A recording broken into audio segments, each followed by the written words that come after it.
Fala, meu futuro paciente, tudo jóia? Vou contar para vocês a história dessa paciente de hoje. Então, você que está pensando em fazer sua cirurgia de contorno corporal, tem alguma coisa no seu corpo que te incomoda, seja após flacidez, seja após grandes perdas de peso, enfim, seja após uma grande mudança de hábito na sua vida, ficou essas cicatrizes dos seus hábitos antigos, flacidez de pele, gordurinha localizada, senta aí. Ouve um pouquinho dessa história, quem sabe você se identifica com esse processo muito bem sucedido, percorrido por uma paciente super querida. Antes da gente começar, curta, compartilha, clica no sininho para você sempre receber as notificações desse canal. Esse aqui é um canal maravilhoso, sempre focado no melhor das cirurgias de contorno corporal e cirurgias da mama. E deixa eu te contar, tem mais ou menos 10 anos da minha vida que eu dedico exclusivamente a pesquisar ao redor do mundo as melhores técnicas e as melhores tecnologias nestas cirurgias, contorno corporal e cirurgias da mama. Beleza? Roda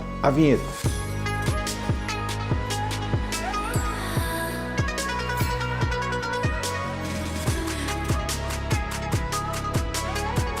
Queridinhos, deixa eu contar para vocês que história super legal, é uma história que acontece com alguma frequência. Olha só, uma paciente, certa vez, estava pesquisando no Instagram, estava na praia, imagina só.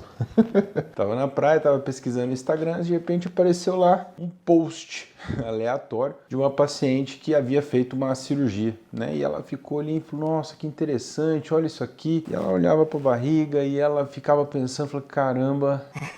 Será que isso serve pra mim? E aí ela comentou com o marido fez aquela brincadeira assim, né? Só, você quer faz. E ela falou assim, é isso mesmo? Então tá bom, vou deixar, me aguarde. E aí ela foi atrás, realizou a cirurgia, né? Uma cirurgia maravilhosa, deu tudo certo. E tinha uma amiga sempre acompanhando ela, uma amiga acompanhando, sempre assim...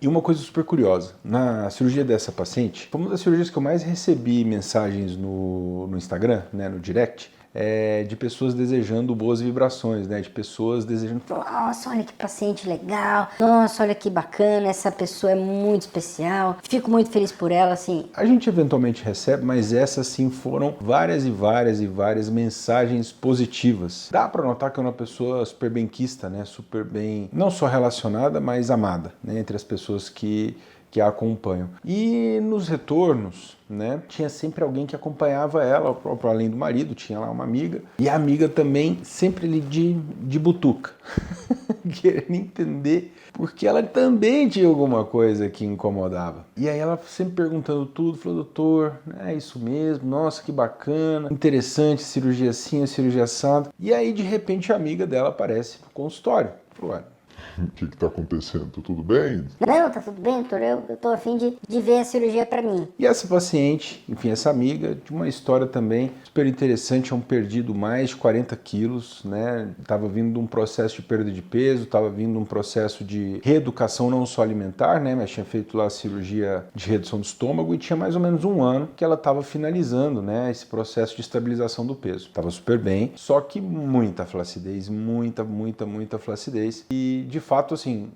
naquele tipo de situação, né? Quando o paciente já tem uma flacidez considerável após uma boa perda de peso, não adianta você considerar aqueles tratamentos minimamente invasivos ou mesmo radiofrequência, não adianta. Basicamente, aqueles tratamentos são para flacidez muito discreta, talvez aquela flacidez que nem existe, né?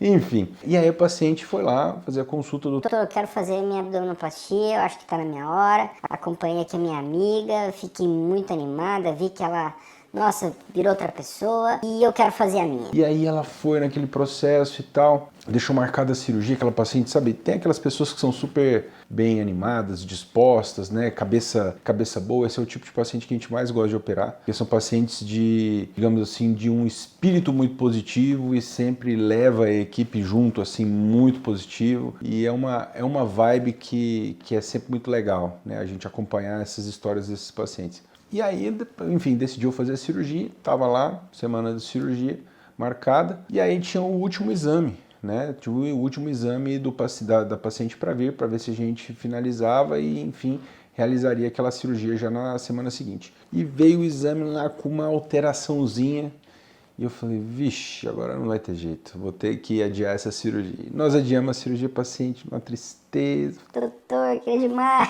fazer cirurgia. Enfim, na verdade estava com uma infecçãozinha urinária, algo bem discreto, a gente tratou ali. E aí já na sequência, né, pouquinho tempo depois, a gente já remarcou. E essa paciente radiante para fazer a cirurgia, né? Ó, não conheço um paciente que não tenha medo para fazer a cirurgia. Todos têm um certo medo, tá? Isso é absolutamente normal, né? Agora aquela coisa, aquele medo desesperador que te trava, aquilo que não é normal, né? Aquele medinho. Você não é isso mesmo, tô com medo porque não é o que eu tô acostumado, mas é isso mesmo que eu quero. E aí, enfim, né? O paciente foi lá, fez cirurgia maravilhosa. Foram mais ou menos aí 6 litros de gordura aspirada. Eu era uma paciente magra, tá? Uma paciente magra mesmo nesse tipo de situação a gente conseguiu porque a gente trabalha quase o corpo todo, né? Trabalha tronco 360 graus, coxa, face interna, então acaba que a gente, por trabalhar diversas unidades anatômicas, o volume lipoaspirado tende a ser um pouquinho maior, mas enfim, foram mais ou menos aí 5,5 litros, quase 6 litros de lipoaspirado. Tudo bem, cirurgia excepcional, retiramos ali o excesso de pele, fizemos abdominoplastia, correção da musculatura, fizemos o reforço da musculatura com o Raft. Para quem não conhece o Raft é como se a gente provocasse hipertrofia do músculo. Sabe os abdominais que você faz aí desesperadamente na academia? A gente tem como provocar o efeito desses abdominais na cirurgia, né? Antes que os educadores físicos comecem a escrever coisa que não faz sentido, vou explicar melhor. O músculo, do ponto de vista anatômico, ele é uma esponja, tá? E a gente injeta gordura junto com as células tronco dentro da bainha do músculo. Então aquela esponja, aquele músculo, ele infla e a gente tem um efeito sim de hipertrofia. E a gente já tem diversos trabalhos interessantes que mostram depois de um ano que esse efeito permanece, tá? Não só por um entremeamento desse infiltrado de gordura, mas também por um estímulo à hipertrofia da própria musculatura pelas células tronco da gordura. Enfim, voltamos aqui à história da paciente. Então, fizemos uma cirurgia, tudo jóia, uma lipoabdominoplastia, top. E a gente foi dar alta pro paciente tudo jóia, felizona e amiga lá do lado. Agora, sabe aquela amiga que fez a cirurgia primeiro?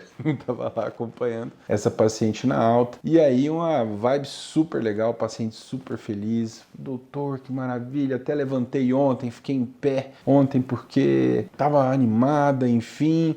Já fiz ali os primeiros cuidados do dia, né? Uma coisa que a gente sempre pede, né? Paciente de lipoabdominoplastia, uma coisa que eu gosto muito. Que o paciente se movimente assim que ele acorda, né? Melhor dizendo, que nas primeiras 12 horas de cirurgia, na primeira noite, antes dele dormir, que ele dê uma caminhadinha. Nas abdominoplastias, às vezes os pacientes ficam muito deitadonas, prostrados, isso é ruim para a recuperação. E aí a nosso fisioterapeuta, foi lá acompanhar essa paciente na noite, já ajudou a paciente a caminhar, a Dembla estava super bem animada e já na alta do dia seguinte estava radiante, felizona, pronta, e ela, óbvio, ela queria fazer a mama também, né? Nesse caso, quando a cirurgia é maior, a gente vamos dar uma seguradinha, vamos fazer a mama na sequência. E aí, ela estava toda, a gente enfaixa, né? Coloca uma atadura. Eu não gosto de colocar a cinta no primeiro dia, então a gente coloca uma atadura e essa atadura vai no abdômen e pega uma parte da mama, né? Ela acordou assim, passou a mão na mama. Falei, mas que estranho, minha mama tá enfaixada. Ah, não é possível que o doutor fez a cirurgia da mama e não me falou. Ela puxou e falou, ah, não fez. Enfim, paciente super feliz, tudo certo. Então, a gente já programa, quer dizer, só para vocês terem uma ideia, o paciente faz lipoabdominoplastia, nas primeiras 24 horas fica no hospital, depois da primeira noite já vai para casa, a gente programa uma sequência de câmaras hiperbáricas, né? Então são 3 dias seguidos de hiperbárica, né? Não faz em casa mesmo, então o paciente vai lá na clínica hiperbárica e depois volta. O que é hiperbárica? Né?